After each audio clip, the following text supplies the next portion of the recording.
وہ جانتا تھا کہ ماضی میں اس کی ایجنسی کی نااہلی نے انہیں اسرائیلیوں کی نظروں میں کیسا رسوا کیا تھا۔ وہ ان کی پیشہ ورانہ استعداد کار کو رشک کی نظروں سے دیکھنے لگا تھا، اور موجودہ آپریشن میں بھی انہوں نے صرف اسی شرائط پر آمادگی ظاہر کی تھی کہ انہیں ایک ایک پل کی تفصیلات سے آگاہ رکھا جائے گا، خصوصاً اپنا کوئی بھی ایکشن پلان کرنے سے پہلے را انہیں اعتماد میں ضرور لے گی۔ شکتی کپور نے اپنی سینئرز کے احکامات کے تابع ان لوگوں کی ہاں میں بہر صورت ہاں ملانی تھی اور انہیں بہر صورت مطمئن کرنا تھا۔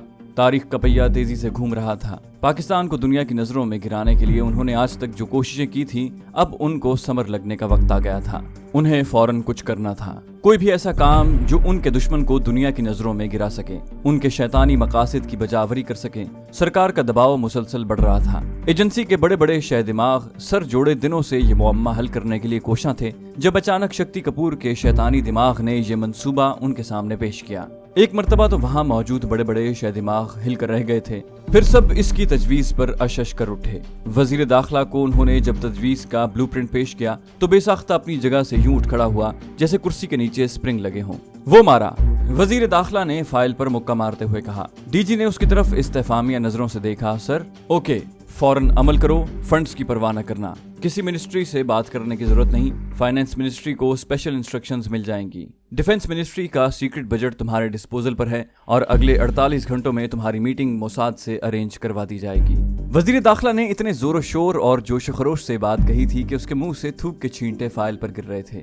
Thank you sir, D G نے کھڑے ہو کر اسے تعظیم کی۔ مجھے 100% رزلٹ چاہیے۔ وزیر داخلہ نے اس کی طرف دیکھا۔ اس سے بھی زیادہ سر، اس سے بھی زیادہ۔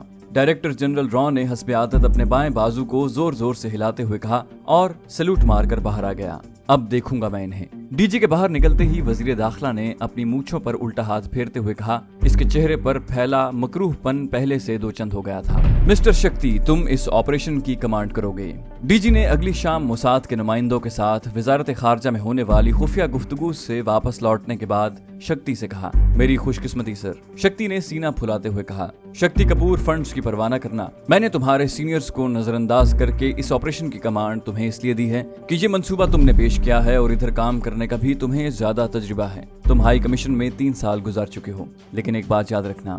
شکتی نے اس کی طرف استفہامیہ نظروں سے دیکھا۔ یس سر، رزلٹ 100% سے کم نہیں ملنا چاہیے، 100%۔ میری بات کا مطلب سمجھتے ہو نا؟ ڈائریکٹر جنرل نے اس کے چہرے پر نظریں جماتے ہوئے کہا۔ یس سر، ایسا ہی ہوگا، میں آپ کے اعتماد پر ضرور پورا اتروں گا۔ شکتی نے بڑے یقین سے کہا، okay go ahead. D G نے اپنے سامنے دھری فائل پر دستخط کر کے فائل بند کی اور اپنے دائیں ہاتھ رکھے ٹرے میں پھینک دی۔ شکتی نے کھڑے ہو کر قدم جمائے اور اسے تعظیم دی۔ سر، کل شام کی فلائٹ سے تم لندن جا رہے ہو اور اگلے روز 3 بجے وہاں سے تل ابیب۔ ڈی جی نے اسے مطلع کیا۔ شکتی ڈی جی کو سلوٹ مار کر آؤٹ ہو گیا۔ اب اسے لندن جانے کی تیاری کرنی تھی، جہاں بھارتی ہائی کمیشن میں موجود ان کے ساتھی نے اسرائیلی سفارت خانے کے ذریعے سارے بندوبست کر لیے تھے۔ دلی سے لندن اور وہاں سے تل ابیب تک کا اس کا سفر ایگزیکٹو کلاس میں ہوا تھا، جس سے اسے خود بھی اپنی خصوصیت کا احساس ہونے لگا تھا۔ کارل سمتھ 2 روز ہوٹل سے باہر گزارنے کے بعد جب لندن میں موجود اپنے ہوٹل کے کمرے میں پہنچا تو یہ خوشگوار حیرت اس کی منتظر تھی کہ وہ لندن سے باہر نہیں گیا۔ ہوٹل گارڈین میں گزشتہ 3 روز سے وہ نہ صرف موجود تھا بلکہ باقاعدہ اسی کے نام پر اس کے کمرے میں سروس ہوتی رہتی تھی، اسی کے نام سے ٹرانسپورٹ بک ہوتی رہتی تھی۔ دنیا کی کسی بھی ایجنسی کے لیے اس کی گزشتہ 2 دنوں سے لندن کے گارڈین ہوٹل سے پراسرار گمشدگی ثابت کرنا بظاہر ناممکن ہو چکا تھا۔ یہ موساد کے مقامی کیٹسا کا کمال تھا۔ اسی روز شام کی فلائٹ سے وہ نیو یارک واپس جا رہا تھا۔ نیو یارک کے لوگارڈیا ایئرپورٹ پر اس کے دفتر کی گاڑی اس کے منتظر تھی۔ کارل سمتھ لندن میں ایک خاص نیوز سٹوری پر کام کرنے گیا تھا جو اب تحریری صورت میں اس کے بریف کیس میں موجود تھی۔ اسی طرح اس کے لندن میں قیام کا جواز بھی فراہم کر دیا گیا تھا۔ آفس پہنچنے پر حسب سابق اس کا استقبال سب سے پہلے لیزا مارٹن نے کیا۔ لیزا 3-4 مہینے پہلے ہی پائنیئر میں آئی تھی۔ اس سے پہلے وہ ایک ہفت روزہ سے منسلک تھی۔ لیزا کو پائنیئر میں صرف کارل سمتھ لایا تھا۔ گزشتہ 3 سال سے وہ کارل سمتھ کی ایکسکلوسیو سٹوریز پڑھ پڑھ کر اس کی فین بن چکی تھی۔ ہر دوسرے تیسرے ماہ کارل سمتھ کوئی نہ کوئی اہم خبر لا کر سب کو حیران کر دیتا، گو کہ اس کے دفتر کے ساتھ ہی اسے کارل کی ایجنسیوں کے ساتھ دوستی کا شاخسانہ قرار دیتے تھے۔ لیکن لیزا مارٹن نے کبھی یہ بات تسلیم نہیں کی تھی۔ اس نے کارل سمتھ کو محنت کرتے دیکھا تھا، اپنے کام سے اس کی لگن کی لیزا عینی شاہد تھی۔ اس کی ہمیشہ سے خواہش رہی تھی کہ وہ بھی کارل سمتھ کی طرح کوئی ایسی بڑی سٹوری نکالے جو اخباری ہیڈ لائن بنے، جس پر مباحثہ ہو، جس پر لوگ گلی بازار میں بات کریں اور الیکٹرانک میڈیا جس کا نوٹس لے۔ لیکن ایسا وہ صرف سوچ سکتی تھی کیونکہ اس کے اتنے زیادہ ذرائع نہیں تھے کہ کوئی بڑی خبر نکال سکے۔ Hello Lisa. कार्ल ने बैठे बैठे उसकी तरफ हाथ बढ़ाया। लीजा उसके ऑफिस में ही चली आई। कमाल कर दिया सर आपने तो इस मर्तबा। लीजा बड़े जोश खरोश से उसकी तारीफ कर रही थी। तुम भी कोई स्कोप मारो ना। कार्ल ने उसके सामने दाना फेंका। अपनी ऐसी किस्मत कहाँ सर। लीजा ने कदरे मायूसी से सर हिलाया। देखो लीजा, मैंने तुम्हें पहले भी बताया था कि ये किस्मत वगैरह को मैं नहीं मानता। कम हिम्मत लोगों ने अपनी डिक्शनरियां अलग बनाई होती हैं जिनमें ऐसे अल्फाज बकसरत पाए जाते हैं। मैं तो एक बात का कायल हूँ लीजा, हिम्मत मर्दा मदद खुदा। उसने लीजा के सामने फोम के कप में तैयार कॉफी रखते हुए कहा। लेकिन सर, चांस मिलने की बात भी तो है, हमें तो कोई चांस ही नहीं देता। लीजा ने शुक्रिया कहकर कप अपने हाथ में पकड़ते हुए कहा, चांस तुम्हें मैं देता हूँ। उसने लीजा की तरफ देखे बगैर कहा, वाकई सर। लीजा ने हैरानी से उसकी तरफ देखा। हाँ वाकई। कार्ल ने उसकी खूबसूरत नीली आंखों में झांका। तुम पाकिस्तान जाने की तैयारी करो, वहाँ बड़ी बड़ी कहानियां तुम्हारी मुंतजर हैं। लीजा को अपने कानों पर यकीन नहीं आ रहा था। 11 सितंबर के बाद से गो के सारा मगरबी प्रेस पाकिस्तान पर झपट पड़ा था, लेकिन लीजा मार्टिन ने कभी ये नहीं सोचा था कि उसे किसी ऐसे एडवेंचर के काबिल समझा जाएगा। ओ माय गॉड, सर आप सीरियस हैं? उसने करीबन कार्ल स्मिथ पर झुकते हुए उससे दरियाफ्त किया। अपनी जगह मुतमईन होकर बैठो, ऐसी बातें मजाक में नहीं की जाती। उसने लीजा के कंधे पर आहिस्ता से हाथ का दबाव बढ़ाते हुए कहा, सर ऐसा हो जाए तो। शिद्दत जज्बात से उससे आगे वो कोई बात न कह सकी। देखो लीजा, मेरा उसूल है कि नौजवानों को मौका मिलना चाहिए, उन्हें अपनी सलाहियतें आजमाने का मौका जरूर मिलना चाहिए। और मैं खजाने पर सांप बनकर बैठने का कायल नहीं। आसमान सबके लिए खुला होना चाहिए, हर कोई अपनी कुव्वत परवाज को आजमाए। क्या ख्याल है तुम्हारा? उसने लीजा की तरफ अजीब सी नजरों से देखा। सर मुझे तो अपने कानों पर यकीन नहीं आ रहा। लीजा ने एहसास तशक्कुर से अपनी आंखें झुका रखी थी। लेकिन एक बात है लीजा। अचानक उसने पैंतरा बदला। क्या सर, क्या बात है? लीजा ने करीबन घबराते हुए कहा, देखो लीजा मार्टिन, अमेरिका के अफगानिस्तान पर हमले के बाद से सारी दुनिया का प्रेस वहां मौजूद है। मामूल की खबरें सब लोग दे रहे हैं। खुसूसी स्कोप मारने के लिए तुम्हें थोड़ी मेहनत करनी पड़ेगी। उसने लीजा मार्टिन पर नफ्सियाती दबाव बढ़ाया। सर मैं ऐसा कर सकती हूँ, मैं घबराने वाली नहीं। लीजा ने बड़े एतमाद से कहा, मैं तुम्हें एक खुसूसी जॉब दे रहा हूँ। इंटरव्यू तुम्हारा मैदान है। अगर तुम थोड़ी हिम्मत और अक्ल इस्तेमाल करके पाकिस्तान से उस शख्स का इंटरव्यू ले आओ तो तुम दुनिया की बड़ी खबर दे सकोगी। ये कहकर उसने अपनी दराज से एक तस्वीर निकाली और लीजा मार्टिन की तरफ फेंक दी। लीजा ने बेकरारी से हाथ बढ़ाकर तस्वीर उठा ली।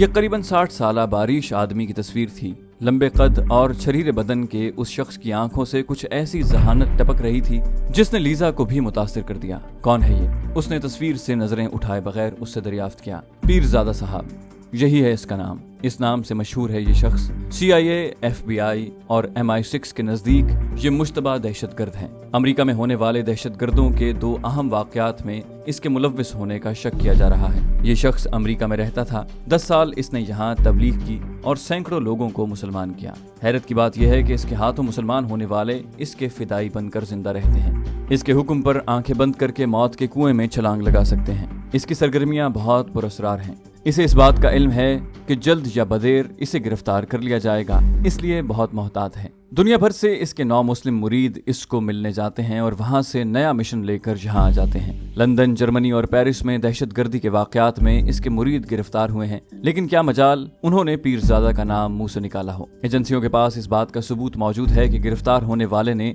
आखिरी मुलाकात पीरजादा से की थी। उसी की हिदायत और हुक्म पर ये वारदात की है, लेकिन पकड़े जाने वाले इस बात को तस्लीम नहीं करते। वो इसे अपना रूहानी पेशवा तो मानते हैं, लेकिन ये बात तस्लीम नहीं करते कि तखरीबी कार्रवाइयां उसके हुक्म से हो रही हैं। कार्ल स्मिथ पीरजादा से मुताल्लिक तफसीलात लीजा मार्टिन को सुना रहा था और लीजा मार्टिन की दिलचस्पी बढ़ती जा रही थी। करीबन 1 घंटे बाद जब वो कार्ल स्मिथ के कमरे से बाहर निकल रही थी तो उसकी सिर्फ और सिर्फ एक ही ख्वाहिश थी कि वो किसी भी तरह उड़कर पाकिस्तान पहुंचे और पीरजादा के मुंह से कोई ऐसी बात उगलवा ले जिसके जरिए वो सारे मीडिया पर छा सके। अगले 24 घंटों में लीजा मार्टिन को उसका पासपोर्ट पाकिस्तानी वीजे समेत मिल गया। PIA की एग्जीक्यूटिव क्लास में उसके लिए सीट बुक हो चुकी थी। उसे 2 रोज बाद पाकिस्तान जाना था। न्यूयॉर्क से इस्लामाबाद और फिर इस्लामाबाद से कोयटा, जहां एक 5 स्टार होटल में उसके लिए कमरा बुक हो चुका था। वहां बहुत सी खबरें तुम्हारी मुंतजिर होंगी लीजा, लेकिन अच्छा सहाफी वो है जो भीड़ के पीछे न भागे बल्कि अपनी अलग शनाख्त बरकरार रखे। तुम्हारा टारगेट पीरजादा है और पीरजादा बस। बहरहाल इसका इंटरव्यू हासिल करो, खा इसकी कुछ भी कीमत अदा करनी पड़े। मैं तुम्हें वहां अपना एक सोर्स दूंगा। बड़ा ज़हीन लड़का है नवीद अख्तर। मेरे लिए उसने बहुत काम किया है जब मैं वहां स्टेशन इंचार्ज था।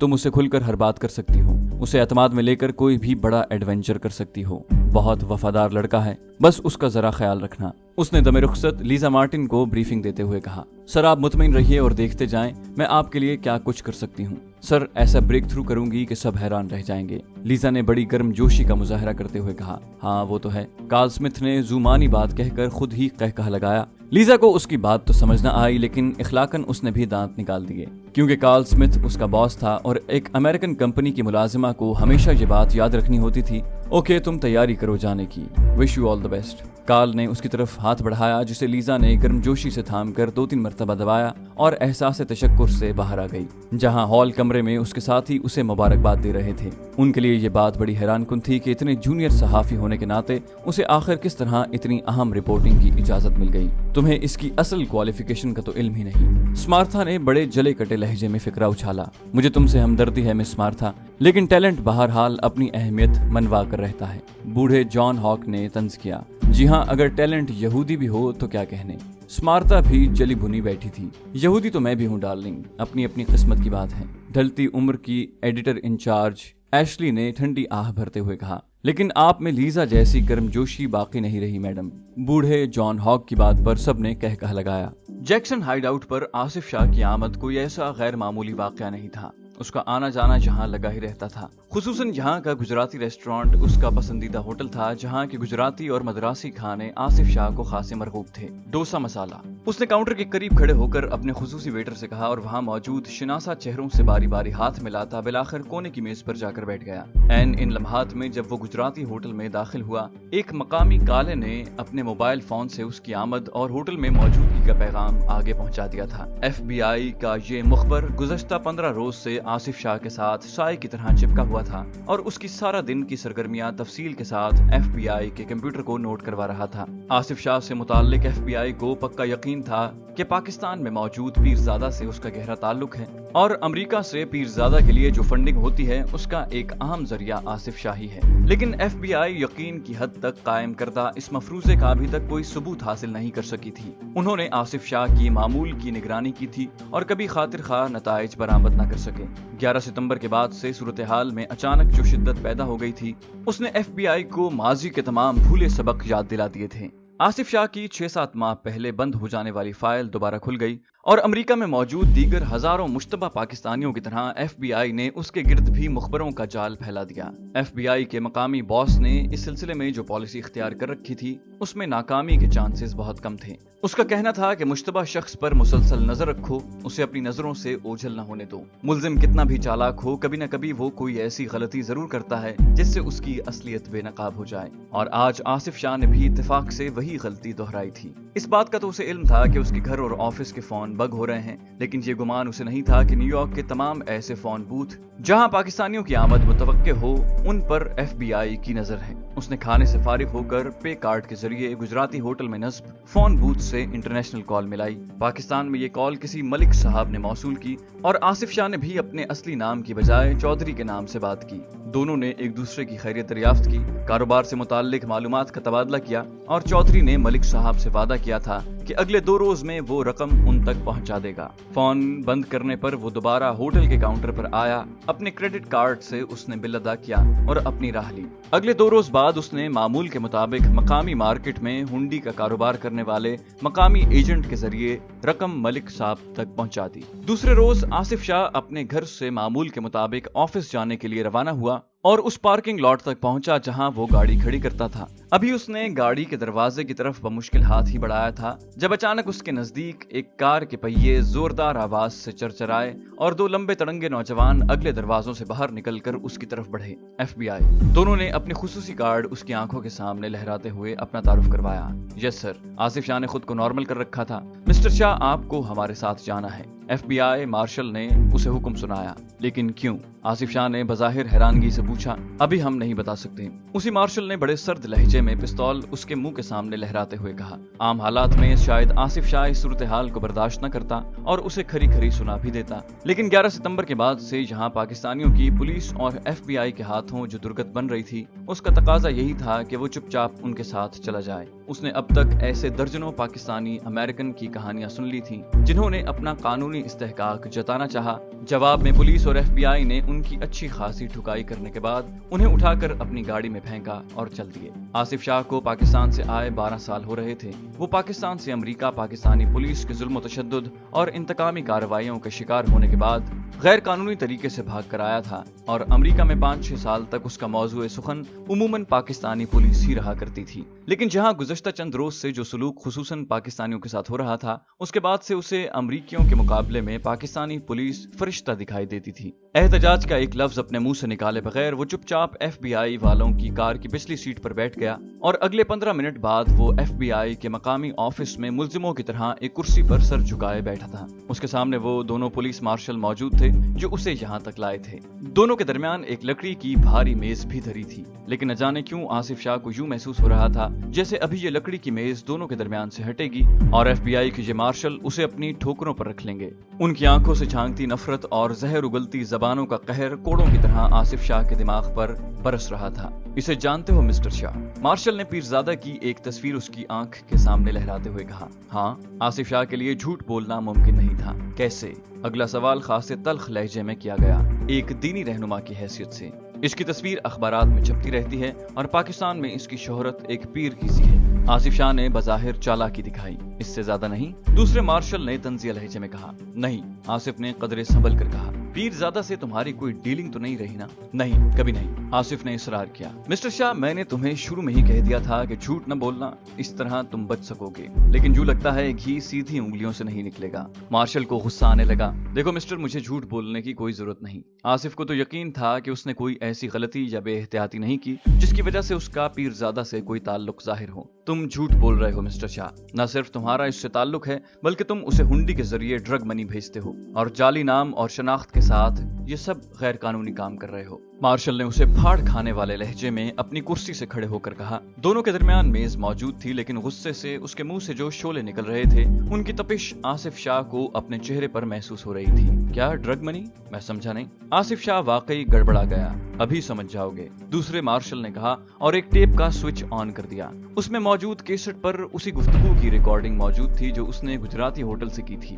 آصف شاہ کو شدید سردی میں اپنا بدن پسینے میں بھیگتا محسوس ہو رہا تھا، لیکن میں نے تو اپنے کزن ملک امجد سے بات کی ہے۔ آصف شاہ نے بظاہر سنبھلنا چاہا۔ لک مسٹر شاہ، ہمارے پاس یہاں سے بذریعہ ہنڈی $50,000 پیرزادہ کو بھیجنے اور اس کے پاکستان میں موصول کرنے کا پورا ریکارڈ موجود ہے۔ تم جتنا جھوٹ بولو گے اتنا ہی زیادہ پھنسو گے۔ جانتے ہو پیرزادہ دہشت گردی میں مطلوب ہے، اس کے وارنٹ ہم جاری کرنے والے ہیں۔ مارشل کی ایک ہی دھمکی نے آصف شاہ کو لٹا دیا۔ یہ مت بھولو مسٹر شاہ کہ تم آج بھی پاکستانی پولیس کو کئی کیسوں میں مطلوب ہو۔ اگر ہم نے تمہیں پاکستانی پولیس کے حوالے کر دیا تو ساری زندگی جیل میں گزارو گے۔ دوسرے مارشل کی دھمکی نے اسے چاروں شانے چت کر دیا تھا۔ تم لوگ کیا چاہتے ہو؟ آصف شاہ نے گردن جھکاتے ہوئے کہا۔ یہ ہوئی نہ بات، مارشل نے مسکراتے ہوئے جواب دیا۔